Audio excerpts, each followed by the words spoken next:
What's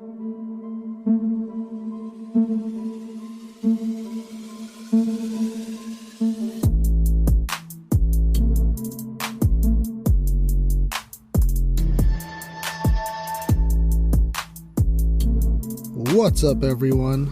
Welcome to the podcast. I'm your host, Isaiah Copon. It's January 15, 2021, and this is Lift and Learn episode 18. In this episode, I'll be breaking down what supplements are the best to take and why you should not be comparing yourself to others. Just compare yourself to yourself.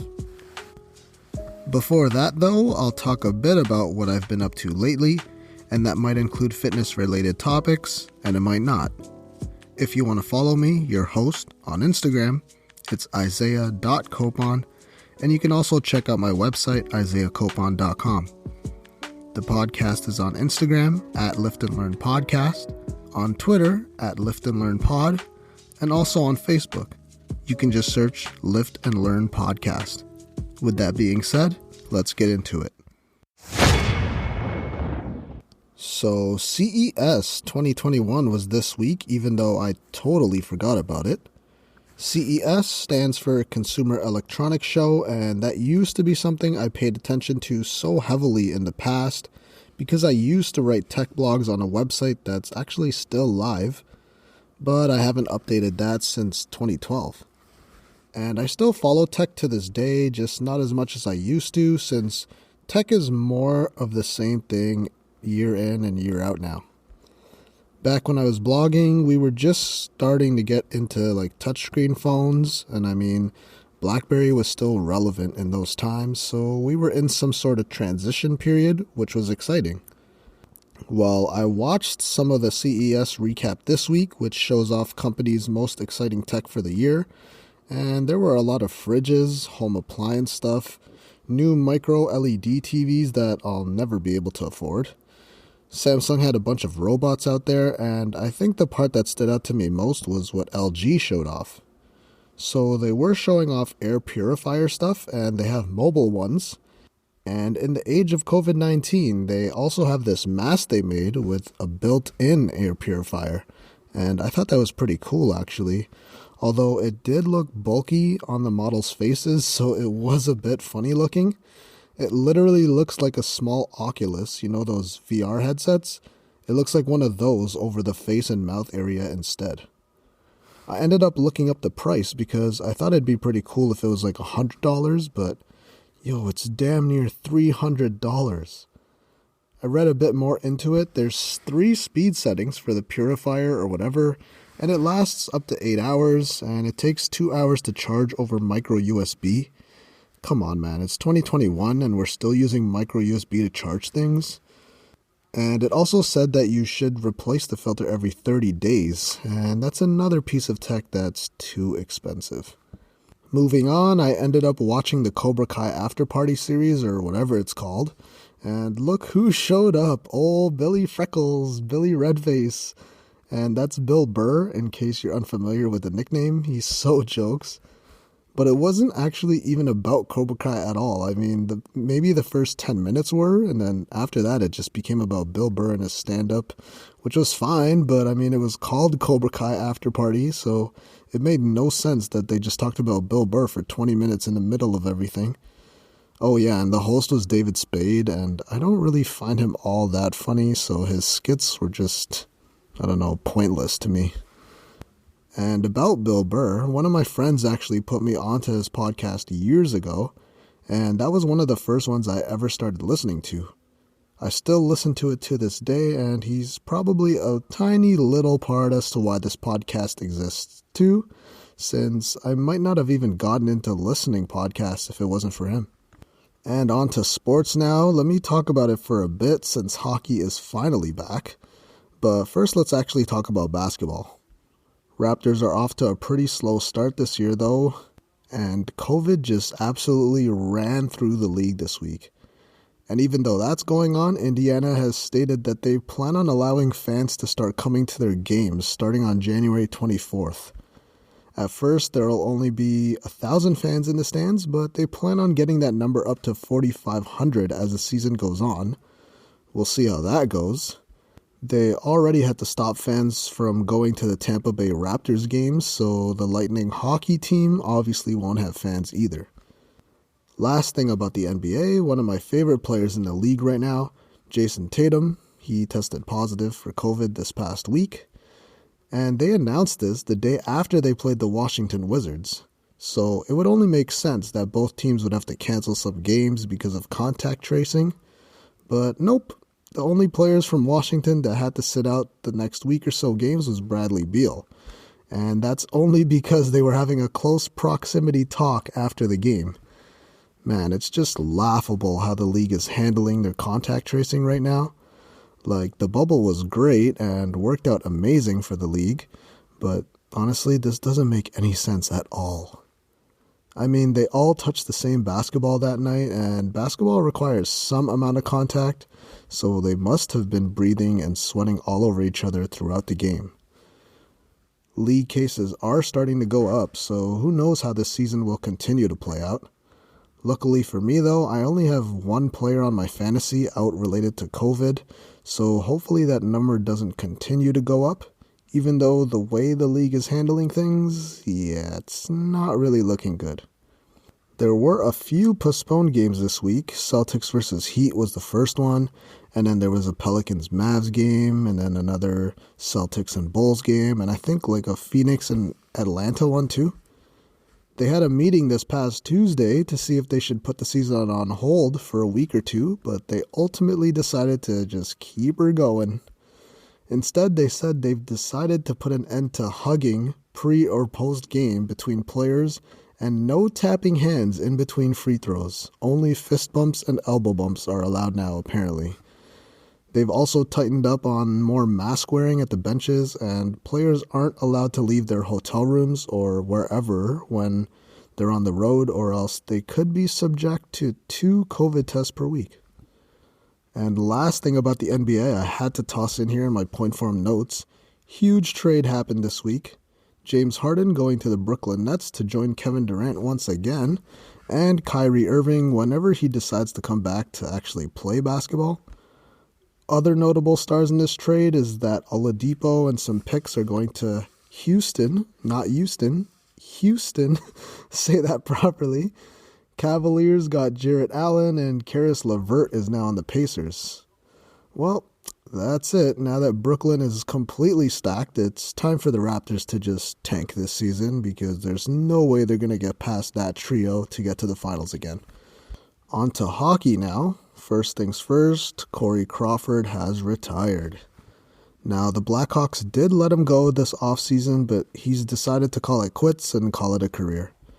Man, he had a good one, and I doubted him in the beginning, but a few years in, I realized that, you know what, he's a pretty damn good goalie, and he showed up in so many important moments throughout his years, and that's why he's a 2-time Cup champion. I hope he enjoys his retirement. And like the NBA, the NHL had some COVID issues as well. The Dallas Stars had 6 players and some staff members test positive for the disease, and they won't be starting their season until the 19th, even though the league already started playing games this past Wednesday.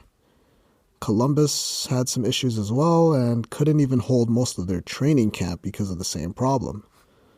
The Chicago Blackhawks, though, that's my team. They did manage to start their season this week without the captain, Jonathan Toews, and they got smoked, just as expected. Not much to say there, but they're going to be competing for that number 1 draft pick this season, so it'll be a long season for me to watch, sadly. And oh my god, can I please talk about Tesla stock for a second? Wow. Elon Musk is actually going to take over the world. His net worth in 2020 alone went up $140 billion. That's billion with a B. Absolutely insane. This guy has Tesla, SpaceX, the Boring Company, and then he's going to implant his little microchips into our heads sometime this decade if all goes to plan.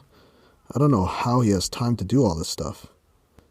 Look, take this in. Tesla stock on my birthday in 2019, September 2019, less than $50, and today, January 2021, what's that, 15 or 16 months later? It's $880. It went from a $50 stock to $880 in 16 months.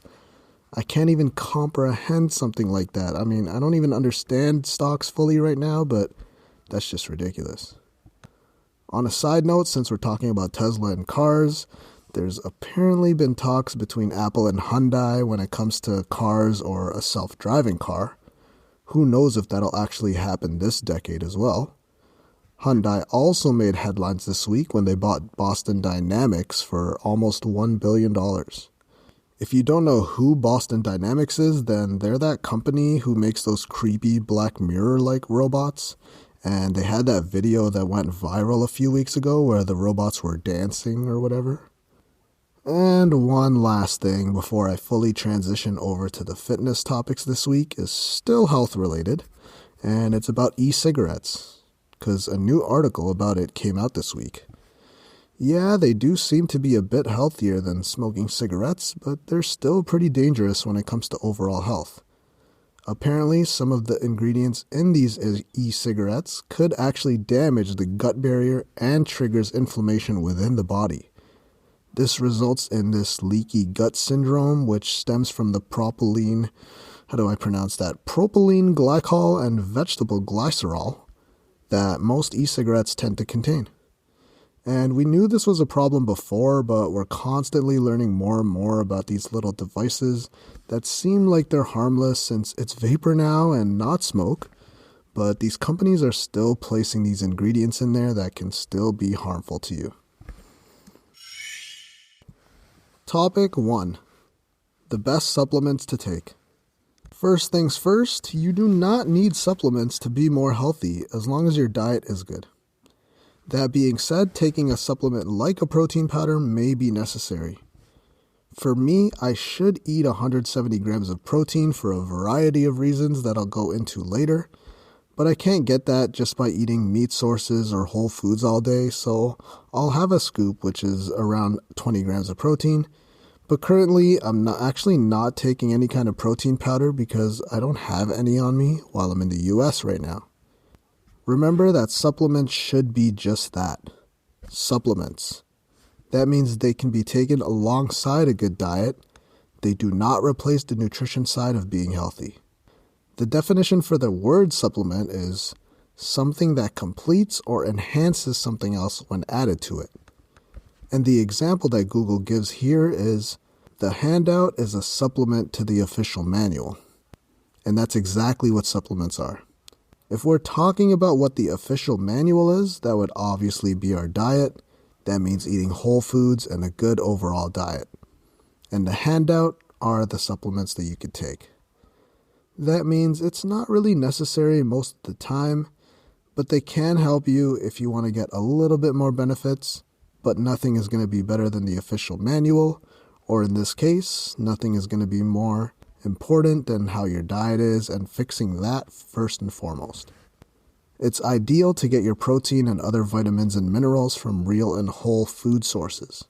Yes, you can get things like vitamin C from a pill or in liquid form, but it's not going to be superior to getting vitamin C from a citrus fruit or something along that nature because of things we still need to learn about when it comes to getting our nutrients from foods. That's because we don't know everything yet. And eating foods and having real fruits and vitamin C from something like an orange, there's a synergistic effect there with all the other ingredients that are in that fruit.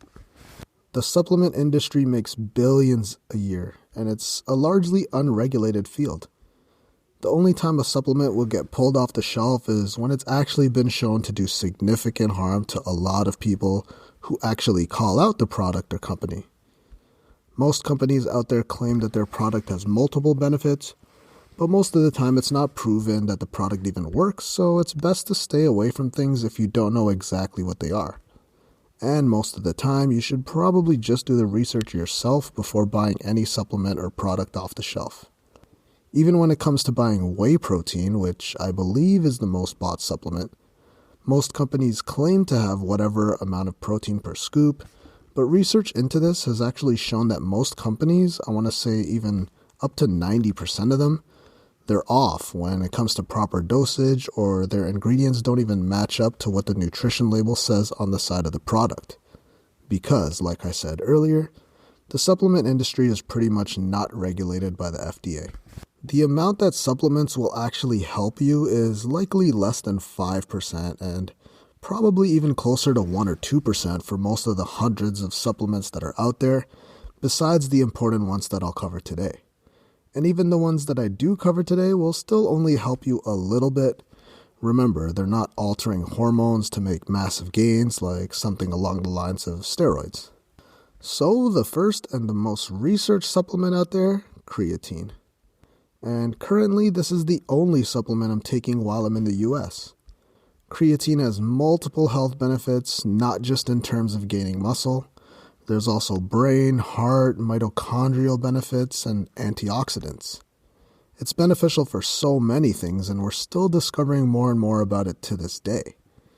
Yep, it did start out as a bodybuilding supplement, but it's slowly branching out into other fields as well when it comes to being healthy, especially in the brain, where it's shown to have some positive benefits as well. On top of that, buying creatine monohydrate, which is the most superior form of it, is pretty inexpensive. I got some for less than $10 last week, and that should be good enough for a few months. It's worth the price for sure. Now, I talked more about creatine in depth in episode 5, so I won't be diving too deep into it here, but because there's other supplements on here for me to cover, but there's still a few things I want to mention about it. Remember that the water retention that comes from taking creatine doesn't add bloat. It's going to build that water where you actually need it.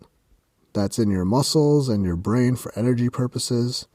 It's not just going to go straight to your belly and add body fat. That means that even if you gain 1 to 5 pounds on the scale, it's not something to be concerned about, even though that's usually the main concern when it is brought up. So yes, this is a supplement, but you can also find it in small amounts in meats. And I ended up actually looking this up because I've heard about it being in meats, but wasn't exactly sure how much. You do lose some creatine when you cook your meats, but apparently every 1 to 2 pounds of meat has about a gram of creatine. So it's clearly not a lot, and that's why supplementing with it is going to be great in terms of getting the best benefits by consuming the optimal amounts. Of course, there's going to be an exception to the rule if I say that 95% of people should take 5 grams of creatine monohydrate. Yes, if you're older and have high creatinine levels, then maybe ask your doctor before you supplement with it. But unless that's you, then it's probably a good idea to look into it and start with a low dose, like maybe 2 to 3 grams, and see how that goes and see how you feel and how you perform when you're exercising. So next up is another common supplement, and that's some kind of protein. Taking whey protein can be important when it comes to building muscle and losing fat as well. Like I said earlier, it's ideal to get your body weight in pounds and protein grams. That means for me, as a 170-pound individual, it would be a good idea to consume nearly 170 grams of protein. Now, there is some leeway there. You can get away with doing something as little as 0.6 grams of protein per body weight in pounds. But for most people, that does mean consuming more protein than you're currently taking in. Again, I weigh a bit over 170 pounds, so that would mean eating nearly 170 grams of protein daily in order to maximize muscle growth. Personally, I can't eat 170 grams of protein a day. I have around 3 to 6 eggs for breakfast, and even at the high end, that's 40 grams of protein for breakfast. And if I eat 30 grams of protein for the next 3 meals, that's still only 130 grams of protein my whole day. And that's pretty good, and that's what I'm currently doing right now since I don't have a protein powder currently. But if I did want to maximize muscle growth, then it would be a good idea to supplement with maybe a scoop or 2 of protein a day. But right now, I'm satisfied with my protein intake. I'm still noticing strength and muscle increase every week, so there's not really a need to add any more protein into my diet right now, especially because I'm honestly too cheap to buy it. But like I said, if you have the extra currency and want to make maximum possible progress, I don't know why that took me, that was like a tongue twister, I don't know. But if you want to maximize possible progress, then use a protein powder supplement of your choice. And that's why supplementing with it is going to be so handy, because it's going to be hard to take in an optimal amount of protein from just whole food sources, especially if you're a heavier individual. I couldn't even imagine trying to eat 200 grams of protein daily from just meat and dairy and fish sources alone every single day. So I'm a personal trainer, and the amount of clients I have who undereat protein, at least initially, is going to be a high amount. I'll say like 90 to 95% of them, yeah, they don't eat enough. Most of my clients are older as well, and especially when you're older, more protein intake is going to be essential when it comes to being healthy and improving your quality of life, because it'll help maintain your muscle and lean body mass and will prevent your body from muscle wasting as you age. There's lots of options here, but I don't really suggest getting an isolate protein for most people. The powders are usually derived from dairy because that's where they get the whey protein from, and that's usually fine for most people. If you're lactose intolerant, then look up other options like soy or vegan protein, and I'm not really an expert in those categories, and I don't have a company behind me to push on you, so you're just going to have to Google that one on your own. My brand of choice, living in Canada, is canadaprotein.com, and every time someone asks me where to buy their supplements, I point them in that direction 9 times out of 10. And no, that's not an ad. I don't have a code of any kind, but they do have a wide range of supplements, and they come in bulk on that website. And they sell pretty much every other supplement I'm going to mention on here. One more thing before we talk about the next supplement. Protein will help with maintaining muscle. It'll add strength. Protein keeps you fuller longer. You'll lose more weight eating a higher protein diet, and there's less muscle wasting. And try to get your protein from whole food sources first, of course. That being said, a little side note, I don't advise taking weight gainers. They usually contain a lot of sugar. If you do want to make a high-calorie shake, make your own out of nuts, healthy fats, and get those sugars from whole fruits that you can blend in there. So next up is caffeine, which has been proven to work, so you can take that as well. And you might already, since everyone around me drinks coffee. I personally don't, but I do have caffeine in pill form, and they're also inexpensive to get. Caffeine is another supplement that has been shown to have multiple benefits, and it's the drug that's probably taken the most by the public. It's been shown to have positive benefits in the brain and memory.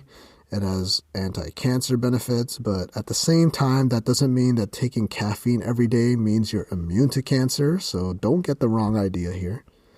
Caffeine also improves productivity, could increase your strength in the gym, but it's also kind of addictive, and that's why you should be cycling it if you do regularly take it. I might be one of the only people you know that don't take it, but I do have 200 milligram caffeine pills on days where I do need it, which is probably once every 2 weeks or so. And while there are some benefits to taking it, there actually could be some detrimental or negative effects if you take too much, and you may become dependent on it. That being said, again, I got my pills from canadaprotein.com, but like I said, I rarely take it. This is another supplement that's cheap to buy and take. The most known benefit of caffeine is that it gives you energy, and that's why you can find it in most pre-workout supplements out there, but there is a risk of overdoing it because you can build a tolerance to it so quickly. Minor issues here could be headaches, and that could lead to more serious things like sleep issues if you notice that it stops you from sleeping optimally for years, specifically since 99% of people out there are hooked to coffee and can't survive without having a few cups a day. That's why it's advisable to take some days off of it, resetting your body, then taking it again, and then you'll see that big benefit again. So think about laying off of it for a while, because you have to remember that it is a drug that you can get addicted to or rely upon it constantly. Last but not least, maybe you might not expect this one, but I'm going to say vitamin D, which is going to be useful for overall health purposes. I've personally never supplemented with this, but if you're someone who doesn't get out often, then this may be useful to you. It may not give you strength gains in the gym, but it's something that could prevent you from being sick, which will result in losing progress in a way. Like I said, I haven't taken it before, but it could be especially useful for me since I'm from Canada. If you live somewhere with seasons, you usually won't spend a lot of time outside during the winter months. That means for maybe half the year, you're going to be lacking in vitamin D, which could lower testosterone as well as causing other negative effects. Sunlight, which is tough to get in Canada during winter months, is a main source of vitamin D, and you could also get it from some foods like mushrooms, oily fish, red meat, organ meats, and you'll even find it in egg yolks as well. This is a vitamin that actually converts into a hormone within the body, and multiple studies have shown that vitamin D can help boost your immune system and is actually pretty good at preventing the flu. It can be effective against influenza A and not so much influenza B. So this will be useful for the current flu season, and February is the worst month when it comes to the flu, so it might be good to supplement with it, especially around this time of the year. So those are what I believe to be the most beneficial supplements out there. Those are probably going to be the most helpful to most people out there. But there are 2 more honorary mentions to just round out the top 5 or 6 supplements that people should take. And the last 2 are going to be a multivitamin and a fish oil. The multivitamin will be useful to most people, especially since our diet has evolved to a point where we're eating a lot of highly processed foods, and we're forgetting or just not eating as many fruits and vegetables like we should be. Like I've repeatedly said on here, getting your vitamins and minerals from food sources, they're the superior option. But if that's a problem for you, then a good multivitamin will help you get those ingredients you may be lacking in with your day-to-day diet. Last one here is an omega-3 fish oil supplement.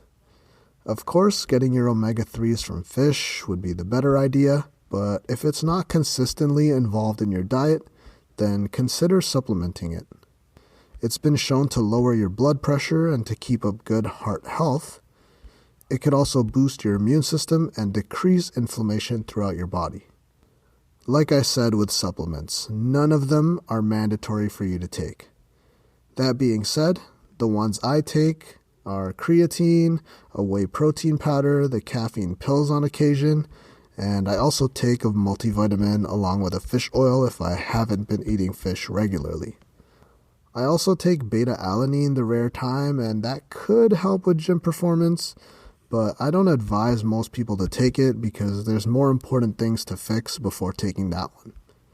And although it isn't a supplement I talked about, fiber is going to be important, and I feel like this gets brought up every 2 weeks on the podcast so far, but that's also important in your overall health and well-being, and could help with weight loss. So there you go. Those are the top 5 supplements that I suggest that some people take.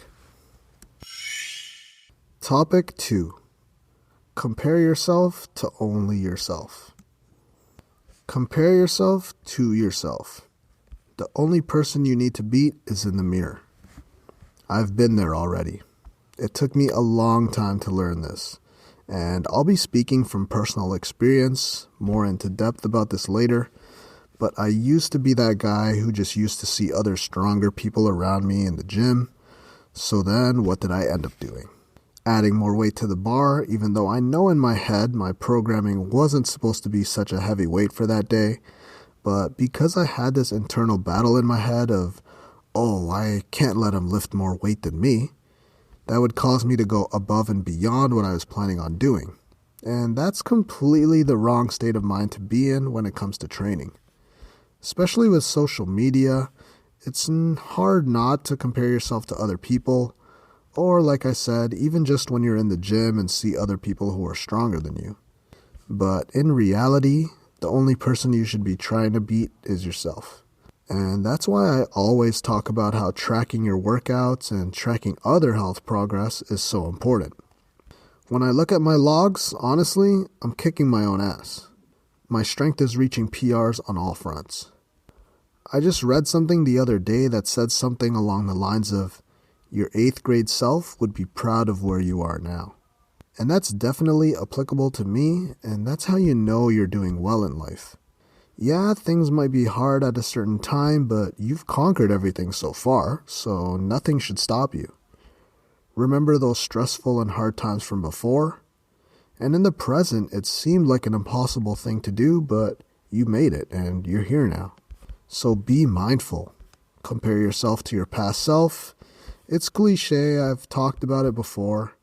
It took me years to learn stuff like this, especially because how we've kind of grown up with social media, seeing all these perfect bodies and the strongest people on earth. Usually growing up, I only saw wrestlers and whenever the strongman event was on TV instead of sports highlights. That's the only time I saw people who were strong and looked amazing. Now, these days, I'm sure you follow at least one fitness influencer or bikini model, and that has you doubting your own self. It's good to have goals, but keep in mind you have a completely different body. You both live different lives and go through different stresses daily. So really, the only person who's getting in the way of your own goals is yourself. Reflect on what you've done weekly and monthly and even yearly. Do whatever you need to do. If it's a fitness journal or a fitness account, it could be whatever. Just track if you're on the right path, and a year from now, you could completely flip your life around. Comparing yourself to yourself is the only way to go, and I would have never got here if it wasn't for that. I'm speaking from personal experience here when it comes to this specific topic, even though one of my best friends is actually who brought up this topic months ago, and I just felt the need to just dive more into that this time around. So when I say I'm speaking from personal experience, it's because a few years ago, honestly, I was really down on myself. I wouldn't say I was depressed, but I was really down and disappointed with myself, and this was just a few years ago, just in 2018. I had gone through 3 injuries that year, all sports related, not even gym related, and I had really negative thoughts about myself. I had an ankle injury, and I never thought I'd get to a point where I'd even squat properly again. It wasn't all that serious, but serious enough to be in crutches for a week or so, with another 8 to 12 weeks of rehab. Then I got back to playing sports and squatting again, and a few months later, the same thing, another ankle injury, same result. Again, I recovered, and then back to sports again.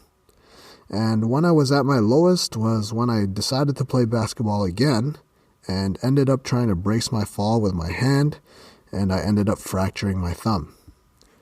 Now, looking back at it, it was silly to even get upset over it, but at the time, I was sad, and it actually was heartbreaking for me because of goals I had set for myself. I was bringing others down who were around me because of all the negativity towards myself, and just hate towards everything that had happened at that point. It was my breaking point. I kept thinking, I'm going to give up sports forever, I'm never going to lift again, my thumb will never be the same. And like I said, I was bringing those that were close to me, I was bringing them down with my own thoughts. I just remember that was a really down time in my life, and I honestly didn't think I'd be where I'm at today if it wasn't for this whole comparing yourself to yourself thing. You just have to take things one day at a time, and if you're improving, no matter how little, you'll get to where you want to be. And that's partly why I mention my lifts and accomplishments in the first part of some episodes where I talk about what I've been through weekly. It's not about bragging about my strength numbers, it's about reflecting on the progress I'm making and making sure that I'm doing better every week. Now, my strength won't just increase week by week forever, but as long as I'm doing something to improve my health, then I know that little progress will be big progress after a while. When I had those injuries, I had to take a big step back with everything going on in my life. At the time, since I was down on myself, I kind of went in the opposite direction when it comes to health. I didn't eat a lot, I lost weight, and when I did lose weight, which sounds great for most people, I was eating junk food and not really eating proper meals because I'd gotten to the point where I basically just gave up for a bit. I still remember for 2 weeks after my thumb injury wearing this stupid hand or thumb brace thing I was only having one meal a day while the rest was just filled with cookies, Krispy Kreme. Oh God, I miss Krispy Kreme. And whatever snacks I could find because I couldn't really do anything else anyway. At that point, I just let myself go. Now, slowly, and I mean real slowly, I accepted the fact, okay, I got injured, now what? I eventually got to a point where I started to eat a little bit better, so at the time that literally meant just cutting out one of those snacks I was having and actually eating a proper dinner because I was so far gone at that point, eating Little Caesars pizza 3 times a week at one point. So slowly I started to get myself back on track, cutting out some snacks, only having that pizza maybe once a week, and cleaning up the diet slowly. I didn't just do it all at once because I wasn't even working out at the time anyway, because my hand had to be in this brace all the time. Honestly, I thought I'd never lift again because my thumb wasn't going to heal properly, and I still may never gain full function of my right, and that's my dominant thumb. Probably will never gain full function of it again, but after months and months of trying and rehab and thumb and finger exercises off of YouTube, I was able to lift weights and play sports again. I couldn't throw a baseball for maybe 8 to 12 months after the injury, but it's now been over 2 years and I can pretty much do everything again, even though I do most of my gym exercises now with a thumbless grip. Even 2 years after the fact, my thumb will still hurt on occasion, but it's nothing I stress over anymore. It's just become something I live with and have managed to learn to work around. So the whole point of my story here is that if I didn't compare myself to my own self, I wouldn't be where I am today. Even if you haven't got injured, here's something we've all had to go through for the past year. Gym closures. At that point after my injury, going through multiple rehabs, that's when I really started to track my own progress more, whether that be health and food purposes or gym progress. I wouldn't be benching or squatting 275 or deadlifting 405 if it wasn't for tracking my progress. For most of my lifting career, I usually just went in guessing what my workouts would be, and I'd eventually see progress on days where I'm feeling good.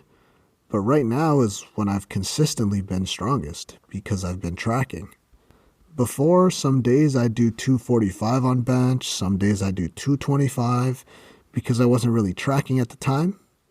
I'd usually just walk into the gym and do whatever felt right when I listened to my body.